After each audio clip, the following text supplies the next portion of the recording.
ನಮಸ್ಕಾರ ಸ್ನೇಹಿತರೆ, ತಾಯಿಯ ಯೂಟ್ಯೂಬ್ ಚಾನಲ್ಗೆ ತಮ್ಮೆಲ್ಲರಿಗೂ ಆತ್ಮೀಯ ಸ್ವಾಗತ. ಸ್ನೇಹಿತರೆ, ಬಸವರಾಜ್ ಪಟಾರ್ ಎಂಬತಕ್ಕಂಥವ್ರು ಒಂದು ಕಮೆಂಟ್ ಮಾಡಿದ್ರು. ಏನಂದ್ರೆ ಶೂನ್ಯ ಅವಸ್ಥೆ ಬಗ್ಗೆ ತಿಳಿಸಿ ಅಂತ. ಸ್ನೇಹಿತರೆ, ಕುಂಡಲಿ ಶಕ್ತಿ ಜಾಗೃತಗೊಳಿಸಿಕೊಳ್ತಕ್ಕಂಥ ಸಂದರ್ಭದಲ್ಲಿ ಅಷ್ಟಾಂಗ ಯೋಗದಲ್ಲಿ ಹೇಳಿರುವಂತೆ ಸಮಾಧಿ ಎಂಬತಕ್ಕಂಥದ್ದು 8ನೇ ಹಂತ ಬರುತ್ತೆ.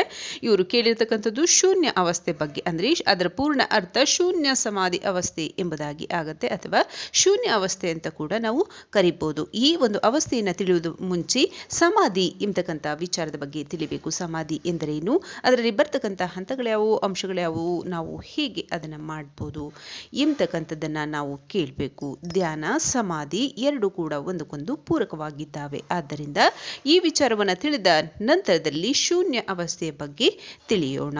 ಸ್ನೇಹಿತರೆ, ಸಮಾಧಿ ಎಂದರೆ ನಾವು ಕುಂಡಲಿ ಶಕ್ತಿ ಜಾಗೃತಗೊಳಿಸಿಕೊಳ್ತಕ್ಕಂತಹ ಸಂದರ್ಭದಲ್ಲಿ ಅಂತಿಮ ಹಂತದ ವಿಧಿ ವಿಧಾನ ಏನ್ ಬರುತ್ತೆ, ಆ ಒಂದು ಹಂತಕ್ಕೆ ನಾವು ಸಮಾಧಿ ಅಂತ ಹೇಳ್ತೀವಿ.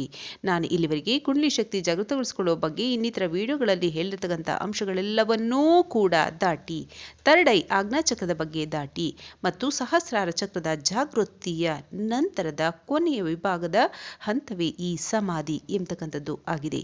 ನಿಮ್ಗೆಲ್ಲರಿಗೂ ತಿಳಿದಿರುವಂತೆ ಹೇಗೆ ಆ ಒಂದು ಸಮಾಧಿಯನ್ನ ಪಡ್ಕೊಳ್ತಾರೆ ಅಂತ ಅಂದ್ರೆ, ಅವರು ಮಣ್ಣನ್ನು ಕೂಡ ತೆಗೆಸ್ತಾರೆ. ಹೇಗೆ ಗುಂಡಿ ತೆಗಿತಾರೆ, ಆ ಗುಂಡಿ ಒಳಗೆ ಆ ಮನುಷ್ಯನನ್ನು ಕೂಡ ಹುದುಗಿಸಿಟ್ಕೊಡ್ತಾರೆ. ಯಾರು ಸಮಾಧಿಯ ಅಂತಿಮ ಹಂತಕ್ಕೆ ತಲುಪಿರ್ತಾರೋ ಅಂತವ್ರು ಏನ್ ಮಾಡ್ತಾರೆ, ಗುಂಡಿ ತೋಡಿಸ್ತಾರೆ. ಏಕೆಂದ್ರೆ ಯಾವ ಮನುಷ್ಯ ಸತ್ತಾಗ ಅವರನ್ನ ಹೂಳಲಿಕ್ಕೋಸ್ಕರ ಗುಂಡಿ ತೋಡ್ತಾರಲ್ಲ, ಅದೇ ರೀತಿ ಕೂಡ ಗುಂಡಿಯನ್ನ ತೋಡಿಸ್ಕೊಳ್ತಾರೆ. ಮೇಲ್ಗಡೆ ಕೂಡ ಎಲ್ಲವನ್ನು ಮುಚ್ಚುತ್ತಾರೆ. ಆದ್ರೆ ಒಳಗಡೆ ಅವರು ಕೂರ್ಲಿಕ್ಕೆ ಮಾಡ್ಲಿಕ್ಕೆ ಮಾತ್ರ ಅವರಿಗೆ ವ್ಯವಸ್ಥೆಯಾಗಿ ಖಾಲಿ ಜಾಗ ಮಾತ್ರ ಇರುತ್ತೆ. ಅದರ ನಂತರದಲ್ಲಿ 3 ಹಂತದ ವ್ಯವಸ್ಥೆಯಲ್ಲೂ ಕೂಡ ಮುಚ್ಚಿರ್ತಾರೆ. ಅಂತವರು ಧ್ಯಾನಕ್ಕೆ ಹೋಗ್ತಾರೆ. ಸಮಾಧಿ ಅವಸ್ಥೆ ಅಂದ್ರೆ ಅಲ್ಲಿ ಯಾವ ರೀತಿಯ ಒಂದು ಗತಿ ಅಥವಾ ಸ್ಥಿತಿ ಸಾಧಕನಲ್ಲಿ ಇರುತ್ತೆ ಅಂದ್ರೆ, ಅವನು ಉಸಿರಾಡ್ತಾ ಇರಲ್ಲ ಮತ್ತು ಎಚ್ಚರವಾಗಿ ಇರ್ತಾನೆ. ಈ ಎರಡು ಅವಸ್ಥೆಯನ್ನ ನಾವು ಗಮನಿಸಿದಾಗ ಅವನು ಸತ್ತೋಗಿರಲ್ಲ, ಬದಲಿಗೆ ಸಮಾಧಿ ಅವಸ್ಥೆಯಲ್ಲಿ ಇರ್ತಾನೆ. ನಾನು ಹೇಳ್ದೆ, ಬದುಕಿದ್ದಾಗಲೇ ಈ ಒಂದು ಶ್ವಾಸವನ್ನ ನಿಯಂತ್ರಣ ಮಾಡ್ತಕ್ಕಂಥ ವಿಧಿಯನ್ನ ಕಲ್ತ್ರೆ ಚಿರಂಜೀವಿಗಳಾಗಿದ್ದು ಕೂಡ ನಾವು ದೇಹ ಇದ್ದಾಗಲೇ ನಾವು ಮುಕ್ತಿಯನ್ನ ಪಡಿಬಹುದು, ಜೀವನ ಮುಕ್ತಿಯನ್ನ ಪಡಿಬಹುದು. ನೇರವಾಗಿ ಇಲ್ಲಿಂದ ಪರಂಧಾಮಕ್ಕೆ ನಾವು ಸೇರ್ತಕ್ಕಂತಹ ಶಕ್ತಿಯನ್ನ ಪಡೆದುಕೊಂಡಿರ್ತೀವಿ ಅಂತ ನಾನು ಈಗಾಗಲೇ ವಿಡಿಯೋದಲ್ಲಿ ಹೇಳಿದ್ದೇನೆ. ಹಾಗೆಯೇ ಈ ಸಾಧಕರು ಮಣ್ಣೊಳಗಡೆನೆ ಕೂತಿರ್ತಾರೆ, ಆದ್ರೆ ಅವರು ಸತ್ತೋಗಲ್ಲ. ಹೇಗೆ ಸಾಧ್ಯ ಅಂದ್ರೆ, ಅವರು ಅಂತಿಮ ಹಂತವನ್ನ ಸಮಾಧಿಯ ರೂಪದಲ್ಲಿ ತಲುಪಿರ್ತಾರೆ. ಆಗ ಅವರಲ್ಲಿ ಉಸಿರಾಟ ಎಂತಕ್ಕಂಥದ್ದು ಇರಲ್ಲ, ಚೈತನ್ಯ ಅವಸ್ಥೆ ಅಂತಕ್ಕಂಥದ್ದು ಇರುತ್ತೆ. ಆದರೆ ಅವರು ಯಾವುದೇ ಕಾರಣಕ್ಕೂ ಸತ್ತೋಗಿರಲ್ಲ. ಏಕೆಂದ್ರೆ ಆ ಉಸಿರಾಟದ ನಿಯಂತ್ರಣದ ಸ್ವಭಾವವನ್ನು ಅವರು ಹಿಡಿದುಕೊಂಡಿರ್ತಾರೆ. ಉಸಿರಾಟವನ್ನೇ ಆಡಲ್ಲ, ಆದಾಗ್ಯೂ ಕೂಡ ಅವರು ಬದುಕಿರ್ತಾರೆ. ಈ ಒಂದು ಅವಸ್ಥೆಯನ್ನ ನಾವು ಸಮಾಧಿ ಅಂತೇವೆ. ಮತ್ತು ಈ ಸಮಾಧಿಗೆ ಇನ್ನು ವಿಭಿನ್ನ ಪ್ರಕಾರದ ಕೂಡ ಇರ್ತವೆ. ಅವರು ದೇಹವನ್ನು ಕೂಡ ತ್ಯಜಿಸಿ ಬೇರೆ ಕಡೆ ಕೂಡ ಪ್ರಯಾಣವನ್ನ ಮಾಡ್ತಾರೆ. ಅಂತಹ ಸಂದರ್ಭದಲ್ಲೂ ಕೂಡ ಇದನ್ನ ಸಮಾಧಿ ಅವಸ್ಥೆಯ ಇನ್ನೊಂದು ವಿಧಾನ ಅಂತ ಕೂಡ ನಾವು ಹೇಳಲಾಗುತ್ತೆ. ಎಷ್ಟೋ ಜನ ಎಷ್ಟು ಕಾಲಗಳ ನಂತರ ಯಾವ್ಯಾವುದೋ ಬ್ರಹ್ಮಾಂಡವನ್ನ ಸುತ್ತೋದಕ್ಕೆ ಹೋದ ನಂತರದಲ್ಲಿ ಬಂದು ಅವರ ದೇಹವನ್ನ ಸೇರಿರತಕ್ಕಂಥದ್ದು ಉಂಟು. ಅಂತಹ ಸಂದರ್ಭದಲ್ಲಿ ಅವರ ಸಾಧನೆಯ ಸಂದರ್ಭದಲ್ಲಿ ಅವರು ಶಿಷ್ಯರಾಗಲಿ ಅಥವಾ ಇನ್ನಿತರ ಯಾರೇ ಆಗಲಿ ಅವರ ದೇಹವನ್ನ ಸಂರಕ್ಷಿಸಿದ ಪಕ್ಷದಲ್ಲಿ ಅಂತಹ ಸಂದರ್ಭದಲ್ಲಿ ಬೇರೊಂದು ಆತ್ಮಗಳು ಕೂಡ ಆ ದೇಹಕ್ಕೆ ಸೇರಿಕೊಂಡಿರ್ತಕ್ಕಂತಹ ಉದಾಹರಣೆಗಳು ಕೂಡ ಇದ್ದಾವೆ. ಅದಕ್ಕೆ ಪರಕಾಯ ಪ್ರವೇಶ ಎಂಬತಕ್ಕಂತಹ ವಿದ್ಯೆ ಇದೆ. ಆ ರೀತಿಯ ವಿದ್ಯೆಯನ್ನ ಕಲಿತವರು ಕೂಡ ತಮ್ಮ ದೇಹವನ್ನ ಬಿಟ್ಟು ಅಂತಹ ಸಾಧಕರ ದೇಹವನ್ನು ಕೂಡ ಸೇರ್ಲಿಕ್ಕೆ ಸಾಧ್ಯ ಇದೆ. ಆ ರೀತಿ ಸೇರಿ ಅವರಿಗೆ ಮೂಲ ದೇಹವೇ ಕೂಡ ದೊರೆಯದೆ ಅವರು ಪರಿತಪಿಸತಕ್ಕಂತಹ ಪರಿಸ್ಥಿತಿಗಳು ಕೂಡ ಎದುರಾಗಿದ್ದಾವೆ. ಆದ್ದರಿಂದ ಸಂಪೂರ್ಣ ಸುರಕ್ಷತೆಯೊಂದಿಗೆ ಇಂತಹ ವಿಧಾನ ಕಾರ್ಯಗಳನ್ನ ಮಾಡಬೇಕೇ ಹೊರತು ಅಲ್ಪಜ್ಞಾನ ಮಹಾಗರ್ವಿ ಅನ್ನೋ ಹಾಗೆ ಅಲ್ಪಜ್ಞಾನದಲ್ಲಿ ಹೋದಂತಹ ಪಕ್ಷದಲ್ಲಿ ಈ ರೀತಿ ಸಮಸ್ಯೆಗಳು ಎದುರಾಗ್ತವೆ. ಏಕೆಂದ್ರೆ ಎಷ್ಟೋ ಜನ ಗೊತ್ತಿಲ್ಲದಿದ್ದವರು ಏನ್ ಮಾಡ್ತಾರೆ, ತಮ್ಮ ದೇಹವನ್ನ ಹೀಗೆ ಮಲ್ಕೊಳ್ಳಿ ಅಥವಾ ಕೂತ್ಕೊಳ್ಳಿ ಅಂತ ಹೇಳ್ತಾರೆ. ಶವಾವಸ್ಥೆಯಲ್ಲಿ ಇರಿ, ನಿಮಗೆ ಹೊರ ಪ್ರಪಂಚದ ಒಂದು ಜ್ಞಾನ ದೊರೆಯುತ್ತೆ. ನಿಮ್ಮ ಒಂದು ಸೋಲೆ ಏನಿರ್ತೈತೆ ಅದನ್ನ ನಿಮ್ಮ ದೇಹದಿಂದ ಹೊರಗಡೆ ಕಳಿಸಿ ಅಲ್ಲಿಂದ ಎಲ್ಲ ಸುತ್ತಾಡ್ಕೊಂಡು ಬನ್ನಿ, ದರ್ಶನವನ್ನ ಮಾಡ್ಕೊಂಡು ಬನ್ನಿ, ನೋಡ್ಕೊಂಡು ಬನ್ನಿ, ಹಾಗೆ ಮಾಡಿ ಹೀಗೆ ಮಾಡಿ ಅಂತಕ್ಕಂತಹ ಸಾಕಷ್ಟು ವಿಚಾರಗಳು ವಿಡಿಯೋಗಳ ಮೂಲಕ ಕೂಡ ಹರಿದಾಡ್ತಾ ಇದ್ದಾವೆ. ಅದನ್ನು ನೋಡಿ ಕೆಲವರು ಏನ್ ಮಾಡ್ತಾರೆ, ದೇಹವನ್ನ ಬಿಟ್ಟು ಹೋಗಲು ಪ್ರಯತ್ನವನ್ನ ಮಾಡ್ತಾರೆ. ಅಂತಹ ಸಂದರ್ಭದಲ್ಲಿ ಈ ರೀತಿಯ ಘಟನೆಗಳು ಕೂಡ ನಡೀತಾವೆ. ನಿಮ್ಮ ಆತ್ಮ ನಿಮ್ಮ ದೇಹವನ್ನ ಪಡೆದು ಕಂಡುಕೊಳ್ಳದ ಸ್ಥಿತಿ ಆಗ್ಬೋದು, ಮತ್ತು ಇದ್ದಾಗ್ಯೂ ಕೂಡ ಅದರ ಅಲ್ಪ ಅಂಶ ಇದ್ದು 75% ಅಂಶ ಬೇರೊಂದು ಆತ್ಮಗಳ ಸೇರುವಿಕೆಯಿಂದ ಆಗಿ ಮನುಷ್ಯನ ಜೀವನವೇ ಬದಲಾಗೋಗುತ್ತೆ. ನಾನು ಯಾರು, ನಾನು ಯಾಕಿದ್ದೆ, ಹೇಗೆ, ಏನು, ಎಂತು ಎಂಬತಕ್ಕಂಥ ವಿಚಾರವೇ ಆ ಮನುಷ್ಯನಿಗೆ ತಿಳಿಯಲ್ಲ.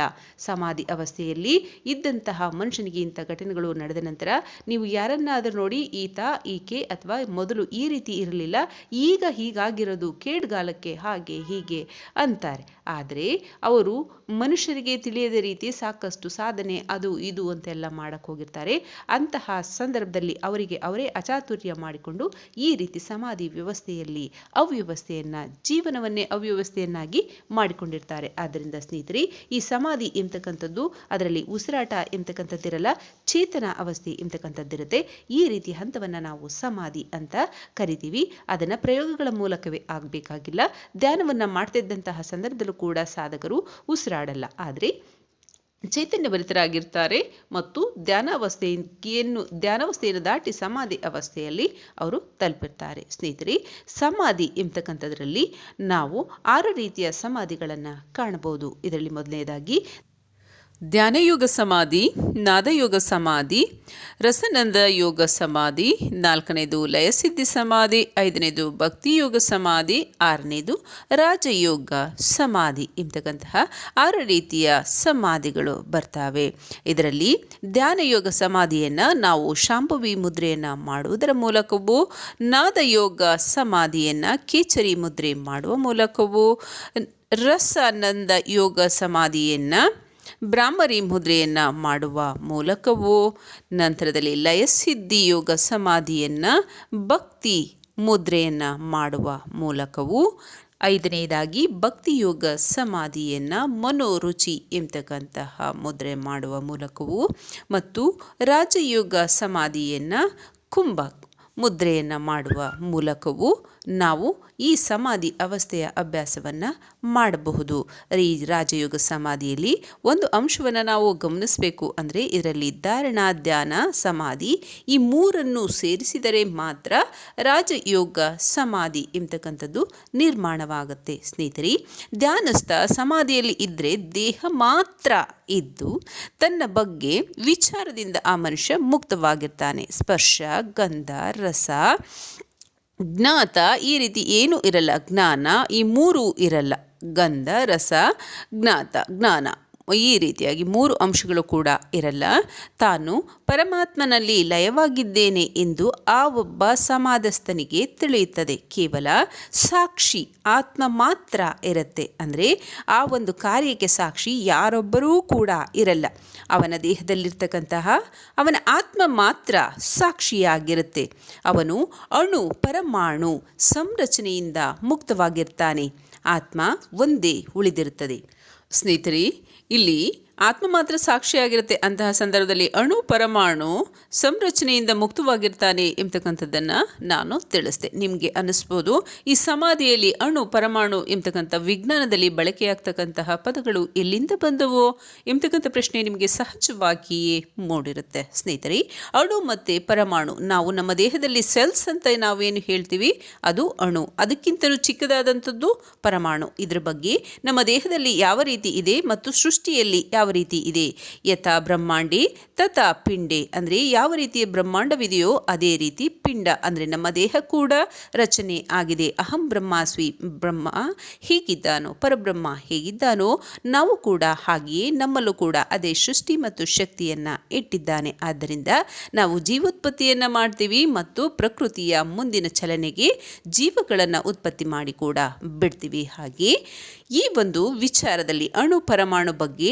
ಸಮಾಜದಲ್ಲಿ ಅಲ್ಲ, ಈ ಪ್ರಕೃತಿಯಲ್ಲಿ ಹೇಗಿದೆ ಮತ್ತು ನಮ್ಮ ದೇಹದಲ್ಲಿ ಹೇಗಿದೆ ಎಂಬತಕ್ಕಂತಹ ವಿಚಾರವನ್ನು ನಾನು ಮುಂದಿನ ವಿಡಿಯೋದಲ್ಲಿ ಸಂಕ್ಷಿಪ್ತವಾಗಿ ನಿಮಗೆ ಅರ್ಥ ಆಗೋ ರೀತಿ ನಾನು ತಿಳಿಸ್ತೇನೆ. ಇದರಲ್ಲಿ ಮುಂದುವರಿಯುತ್ತಾ ಮುಂದಿನದಾಗಿ ಈ ಒಂದು ಅವಸ್ಥೆಯನ್ನು ನಾವು ಆನಂದಮಯ ಅವಸ್ಥೆ ಅಂತೀವಿ. ಯಾಕೆಂದರೆ ಆನಂದಮಯ ಕೋಶಕ್ಕೆ ಪ್ರವೇಶ ಮಾಡುವುದು ಸಹ ಸಮಾಧಿಯ ಅವಸ್ಥೆ. ಸಮಾಧಿಯಲ್ಲಿ ಇರ್ತಕ್ಕಂತಹ ಮನುಷ್ಯ ಅವನು ಆನಂದಮಯವಾಗಿ ಇರ್ತಾನೆ. ಅಲ್ಲಿ ಆನಂದ ಎಂಬತಕ್ಕಂಥದ್ದನ್ನು ಬಿಟ್ಟರೆ ಮತ್ತೊಂದು ಏನೂ ಇರಲ್ಲ.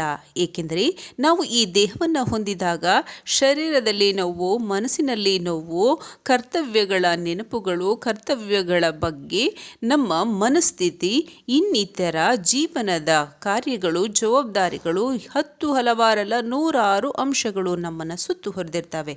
ಆದರೆ ಯಾವಾಗ ಆತ್ಮ ತನ್ನ ಮೂಲ ಅವಸ್ಥೆಯನ್ನು ಪಡೆದುಕೊಳ್ಳುತ್ತೋ, ಪರಮಾತ್ಮನ ಸಾನ್ನಿಧ್ಯವನ್ನು ಪಡೆದುಕೊಳ್ಳುತ್ತೋ, ಪರಮಾತ್ಮನ ದರ್ಶನವನ್ನು ಮಾಡಿಕೊಳ್ಳುತ್ತೋ, ಆ ಪರಮಾತ್ಮನ ಛತ್ರಛಾಯೆಯಲ್ಲಿ ಇರುತ್ತೋ, ಪರಮಾತ್ಮ ಪರಂ ಜ್ಯೋತಿ ಸ್ವರೂಪನಾಗಿರ್ತಾನೆ. ಅದೇ ರೀತಿಯ ಪರಮಾನಂದದಲ್ಲೂ ಕೂಡ ತೇಲ್ತಾ ಇರ್ತಾನೆ. ಆ ಒಂದು ಗುಣಗಳು, ಅಂಶಗಳು, ಸ್ಥಿತಿ ಆ ಸಾಧಕನಿಗೆ ದೊರೆಯುತ್ತೆ. ಅದೇ ಆನಂದಮಯ ಕೋಶ ಎಂಬತಕ್ಕಂತಹ ನಾವು 5 ಕೋಶಗಳಲ್ಲಿ ಲಾಸ್ಟ್ನೇ ಕೋಶ ಅಂದರೆ ಕೊನೆಯ ಕೋಶ ಆನಂದಮಯ ಕೋಶ. ಈ ಆನಂದದ ಅವಸ್ಥೆಯನ್ನು ಆ ಆತ್ಮ ಅನುಭವಿಸ್ತಾ ಇರುತ್ತೆ. ಈ ಸಮಾಧಿ ಅವಸ್ಥೆಯಲ್ಲಿ ಸ್ನೇಹಿತರೆ, ಸಮಾಧಿಯಲ್ಲಿ ಅನೇಕ ವಿಧಗಳಿವೆ. ಆ ವಿಧಗಳಲ್ಲಿ ಜಡ ಸಮಾಧಿ, ಕಾಷ್ಟ ಸಮಾಧಿ, ಧ್ಯಾನ ಸಮಾಧಿ, ಭಾವ ಸಮಾಧಿ, ಸಹಜ ಸಮಾಧಿ, ಪ್ರಾಣ ಸಮಾಧಿ ಎಂಬತಕ್ಕಂತಹ 6 ವಿಧಗಳು ಕೂಡ ಇದರಲ್ಲಿ ಬರ್ತಾವೆ. ಪ್ರಾಜ್ಞಾ ಸಮಾಧಿ ಅಂದರೆ ಸ್ನೇಹಿತರೆ, ಯಾರು ಈ ಒಂದು ತಾತ್ಕಾಲಿಕವಾದಂತಹ ನಶೆಯನ್ನು ಕೊಡ್ತಕ್ಕಂತಹ ವಸ್ತುಗಳನ್ನು ಬಳಸ್ತಾರೋ, ಇದು ಕೆರೋಸಿನ್ ಅಂತನೋ ಎಂಥದೋ ಒಟ್ಟಿಗೆ ಏನೋ ಒಂದು ಡ್ರಗ್ಸ್ ಈ ರೀತಿಯಾಗಿ ಏನು ಬಳಸ್ತಾರಲ್ಲ, ಅದು ತಾತ್ಕಾಲಿಕವಾಗಿ ಅವರಿಗೆ ಒಂದು ನಶೆಯನ್ನು ನೀಡ್ತಕ್ಕಂತಹದ್ದಾಗಿರುತ್ತೆ. ಅಂಥದ್ದನ್ನು ಬಳಸಿದಾಗ ಅವರಿಗೆ ಒಂದು ರೀತಿ ಪ್ರಾಜ್ಞಾ ಅವಸ್ಥೆ ಅಂತ, ಅಂದರೆ ಒಂದು ಪ್ರಾಜ್ಞಾ ಸಮಾಧಿ ಅದಕ್ಕೆ ಕಾಷ್ಟ ಸಮಾಧಿ ಅಂತ ನಾವು ಹೇಳ್ತೀವಿ. ಈ ಒಂದು ಅವಸ್ಥೆಯನ್ನು ನಾವು ಕಾಷ್ಟ ಸಮಾಧಿ ಅಂತ, ಅದರಲ್ಲಿ ಕೇವಲ ತಾತ್ಕಾಲಿಕವಾಗಿ ಮಾತ್ರ ನಶಾಯುಕ್ತರಾಗಿರ್ತಾರೆ. ಅವರಿಗೆ ದೇಹದ ಮೇಲೆ ಅರಿವಿರಲ್ಲ, ಸುತ್ತಮುತ್ತ ವಾತಾವರಣದಲ್ಲಿ ಏನಾಗ್ತಿದೆ ಎಂಬತಕ್ಕಂಥದ್ದು ಕೂಡ ಅರಿವಿರಲ್ಲ. ಈ ಇತ್ತೀಚಿನ ದಿನಗಳಲ್ಲಿ ಈ ಒಂದು ಯುವಕರಾಗ್ಬೋದು, ಯುವತಿಯರಾಗ್ಬೋದು, ಅವರ ಬಗ್ಗೆ ಅವರಿಗೆ ಅರಿವಿಲ್ಲದೆ ಏನೋ ಒಂದು ಸಂತೋಷವನ್ನು ಹುಡುಕ್ತಾ ಇದ್ದೀವಿ, ಸಂತೋಷ ಇದರಲ್ಲಿ ದೊರೆಯುತ್ತೆ ಅಂತ ಈ ಮಾರ್ಗವಾಗಿ ಹೋಗಿ ತನ್ನ ಮೂಲ ಸಂತೋಷದ ಬೇರು, ಆ ಒಂದು ತಾಯಿ ಬೇರು ಅಂತ ನಾವೇನು ಹೇಳ್ತೀವಿ, ಯಾವ ಒಂದು ಮರ ತನ್ನ ಅಸ್ತಿತ್ವವನ್ನು ನಿರಂತರವಾಗಿ ಶಾಶ್ವತವಾಗಿ ಕಾಪಾಡಿಕೊಳ್ಳಬೇಕು ಅಂದರೆ ಸುತ್ತಮುತ್ತಲ ಬೇರುಗಳು ಕಟ್ಟಾದರೂ ಕೂಡ ಅದು ಸಹಜವಾಗಿ ಬದುಕಬಲ್ಲದು. ಆದರೆ ಅದರಲ್ಲಿ ಇರ್ತಕ್ಕಂತಹ ಆ ಬೀಜ ಹುಟ್ಟಿದ ನಂತರದ ಸಂದರ್ಭದಲ್ಲಿ ಅದರಲ್ಲಿ ಉತ್ಪತ್ತಿಯಾಗ್ತಕ್ಕಂತಹ ತಾಯಿ ಬೇರು ಏನಿದೆ ಅದನ್ನು ಕಟ್ ಮಾಡಿದ್ರೆ ಮರ ಯಾವುದೇ ಕಾರಣಕ್ಕೂ ಕೂಡ ಬದುಕಲ್ಲ. ಹಾಗೆಯೇ ಮನುಷ್ಯ ತನ್ನ ಮೂಲ ಬೇರನ್ನೇ ನಾಶಗೊಳಿಸ್ತಾ ಇರ್ತಾನೆ. ನಿಜವಾದ ಆನಂದ ಪ್ರಾಪ್ತಿ ಆನಂದಮಯ ಕೋಶದಲ್ಲಿ ಇದೆ. ಪರಮಾನಂದ ಭಗವಂತನ ಸಾನ್ನಿಧ್ಯದಲ್ಲಿ, ಪರಬ್ರಹ್ಮ ಪರಮೇಶ್ವರ ಆದಿಪರಾಶಕ್ತಿ ಪರಂಜ್ಯೋತಿಯ ಸಾನ್ನಿಧ್ಯದಲ್ಲಿ, ಸಮೀಪದಲ್ಲಿ ಅವರ ಶುಭಾಶೀರ್ವಾದದ ಜೊತೆಗೆ ಇದೆ. ಆದರೆ ಅದನ್ನು ಸಾಧಿಸಲು ಸಾಕಷ್ಟು ಸಮಯ ಬೇಕು, ಕಾಲ ಬೇಕು, ಎಲ್ಲದಕ್ಕಿಂತ ಭಗವಂತನ ಆಶೀರ್ವಾದ ಬೇಕು. ಇದೆಲ್ಲ ಸಿಗಬೇಕು ಅಂದರೆ ಅಷ್ಟಾಂಗ ಯೋಗಗಳನ್ನು ಪಾಲನೆ ನಾವು ಮಾಡಬೇಕು. ದಿನನಿತ್ಯದಲ್ಲಿ ಸತ್ಯನ್ಯಾಯ ಧರ್ಮ ಮಾರ್ಗದಿಂದ ನಡೆದರೆ ಎಂತಹದೇ ಡ್ರಗ್ಸ್ ಕೊಡಲಿಕ್ಕೆ ಸಾಧ್ಯ ಇಲ್ಲ. ಅಂತಹ ಆನಂದಮಯವನ್ನು ಭಗವಂತ ನೀಡ್ತಾನೆ. ಅಂತಹ ಆನಂದಕರವಾದ ತೃಪ್ತಿಯನ್ನು ಸದಾ ಆನಂದಮಯವಾಗಿರುವಂತೆ ತೇಲಿಸ್ತಾನೆ. ಅವನು ಕೊಡ್ತಕ್ಕಂತಹ ಒಂದೊಂದು ಅನುಭವಗಳು ಏನಿದೆ ಅದು ಸಾಗರದ ಸಮಾನ, ಆಕಾಶದ ಸಮಾನ. ಅದಕ್ಕೆ ಎಲ್ಲೇ ಇಲ್ಲ, ಮಿತಿ ಇಲ್ಲ. ನಾವು ಅದನ್ನು ಯಾವ ರೀತಿಯಲ್ಲೂ ಕೂಡ ಅಳೆಯಲು ಸಾಧ್ಯ ಇಲ್ಲ. ಅವನ ಪ್ರೀತಿ, ಅವನು ಕೊಡ್ತಕ್ಕಂತಹ ಆನಂದದ ಒಂದು ಅನುಭವ ಏನಿದೆ ಅದನ್ನು ಯಾವುದೇ ಕಾರಣಕ್ಕೂ ಎಲ್ಲಿಯೂ ಕೂಡ ಸರಿಸಮಾನವಾಗಿ ತೂಕ ಮಾಡಲು ಸಾಧ್ಯವಿಲ್ಲ. ಆ ಭಗವಂತನಿಗೆ ಭಗವಂತನೇ ಸಾಟಿ. ಆ ಭಗವಂತನ ಶುಭಾಶೀರ್ವಾದ ಆನಂದಕ್ಕೆ ಆ ಭಗವಂತನ ಪರಮಾನಂದವೇ ಸಾಟಿಯೇ ಹೊರತು ಅದಕ್ಕೆ ಮತ್ತೊಂದು ಸಾಟಿ ಎಂಬತಕ್ಕಂಥದ್ದು ಮತ್ತೊಂದಿಲ್ಲ. ಹಾಗಾಗಿ ಯಾವೊಬ್ಬ ಯುವಕ ಆಗ್ಬೋದು, ಯುವತಿ ಆಗ್ಬೋದು, ಯಾರೇ ಆಗಿರಲಿ, ಇಂತಹ ಒಂದು ತಾತ್ಕಾಲಿಕ ಚಟಗಳಿಗೆ ಹೋಗಿ ನಿಮ್ಮ ಅನಂತ ಅನುಭವದ, ಅನಂತ ಸುಖವಾದ, ಅನಂತ ಆನಂದಮಯವಾದಂತಹ ಅವಸ್ಥೆಯನ್ನು ನೀವು ನಾಶ ಮಾಡಿಕೊಳ್ಳಬೇಡಿ ಅಂತ ನಾನು ಈ ಮುಖಾಂತರ ಹೇಳ್ತಾ ಮುಂದಿನ ವಿಚಾರಕ್ಕೆ ಹೋಗ್ತಾ, ಅದರಲ್ಲಿ ಯಾವೊಬ್ಬ ಮನುಷ್ಯ ಭಾವನೆಗಳಲ್ಲಿ ಮುಳುಗುವುದು ಮತ್ತು ಶರೀರದ ಸ್ಥಿತಿ ಕಲಕುವಾಗ ಶೂನ್ಯವಾಗುವುದನ್ನು ನಾವು ಭಾವ ಸಮಾಧಿ ಅಂತೀವಿ.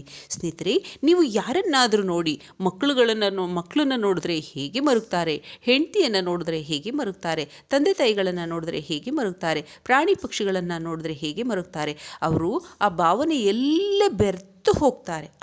ಏನಾಗ್ತಾ ಇದೆ ಹೋಗ್ತಾ ಇದೆ ಎಂಬತಕ್ಕಂಥದ್ದೇ ಗೊತ್ತಾಗಲ್ಲ. ಅದು ಕೂಡ ಒಂದು ರೀತಿಯ ಸಮಾಧಿ ಅವಸ್ಥೆ, ಅದಕ್ಕೆ ಭಾವ ಸಮಾಧಿ ಅಂತಾರೆ. ಮೂರನೇದಾಗಿ ಅಥವಾ ಮುಂದಿನ ಹಂತ ನಾವು ಗಮನಿಸಬೇಕಂದ್ರೆ ಇಷ್ಟ ದೇವತೆಗಳ ದರ್ಶನವಾದಂತಹ ಸಂದರ್ಭದಲ್ಲಿ ಸಾಧಕನಿಗೆ ಅದ್ಭುತ ಅದೃಶ್ಯ ಶಕ್ತಿಗಳು ಕಾಣಿಸುವಾಗ, ಕಣ್ಣು ಮುಚ್ಚಿದ ಅವಸ್ಥೆಯಲ್ಲಿ ಕಾಣಿಸುವಾಗ ಈ ರೀತಿ ಕಾಣಿಸ್ತಕ್ಕಂತಹ ಧ್ಯಾನದ ಅವಸ್ಥೆಯಲ್ಲಿ ನಾವು ಧ್ಯಾನ ಸಮಾಧಿ ಅಂತ ಹೇಳ್ತೀವಿ. ಈ ಧ್ಯಾನ ಸಮಾಧಿಯ ಅನುಭವಗಳು ಹೇಗಿರ್ತಾವೆ ಅಂದರೆ, ನೀವು ಥರ್ಡ್ ಐ ಏನಾದರೂ ನಿಮಗೆ ಜಾಗೃತವಾಗಿದ್ದರೆ ಆ ಥರ್ಡ್ ಐನಲ್ಲಿ ಬರ್ತಕ್ಕಂತಹ ಇಮ್ಯಾಜಿನ್ ಅನ್ನೋದಕ್ಕಿಂತ ದೃಶ್ಯ ಮಾಧ್ಯಮಗಳು ನಿಮಗೆ ಏನು ಕಾಣ್ತಾವೋ ಅವು ಒಂದು ರೀತಿಯಾಗಿ ಸ್ಫುರದ್ರೂಪಿಯಾಗಿ ಸ್ಫಟಿಕವಾಗಿ ಸುಂದರವಾಗಿ ಸಾಕ್ಷಾತ್ ಪರಮ ಪ್ರಕಾಶದ ಚಿತ್ರಣಗಳು ನಿಮಗೆ ದೊರೆತಾ ಇರ್ತವೆ. ಅದನ್ನು ನೋಡಿದ್ರೆ ನಿಮಗೆ ಆನಂದದಲ್ಲಿ ತೇಲ್ತೀರಾ ಮತ್ತು ಆ ಒಂದು ಅವಸ್ಥೆ ಧ್ಯಾನ ಸಮಾಧಿ ಕೂಡ ಆಗಿರುತ್ತೆ. ನಿಮ್ಮ ಇಷ್ಟ ದೇವತೆಗಳು ಏನಾದರೂ ದರ್ಶನವನ್ನು ಕೊಟ್ಟರೆ ನಿಮಗೆ ಇನ್ನೊಂದು ವಿಚಾರಗಳ ಬಗ್ಗೆ ಗಮನವೇ ಇರಲ್ಲ. ಆಗ ಧ್ಯಾನ ಎಂಬತಕ್ಕಂಥದ್ದು ನಿಮ್ಮಲ್ಲಿ ತುಂಬಿ ತುಳುಕ್ತಾ ಇರುತ್ತೆ. ನಿಮಗೆ ಇಷ್ಟವಾದದ್ದು ದೊರೆತರೆ ಅದು ಆ ಭಗವಂತನ ಸಾನ್ನಿಧ್ಯ, ಪರಮ ಪವಿತ್ರತೆ, ಪರಮ ಜ್ಯೋತಿ ಸ್ವರೂಪ, ಪರಮ ಶಾಂತಿ ಸ್ವರೂಪ. ಅಂತಹ ದೈವದ ದರ್ಶನವಾದಾಗ ಮತ್ತೊಂದು ಧ್ಯಾನದ ಇರಲು ಸಾಧ್ಯವೇ? ಆ ಅವಸ್ಥೆಗೂ ಕೂಡ ಧ್ಯಾನ ಸಮಾಧಿ ಅಂತ ನಾವು ಕರಿತೀವಿ.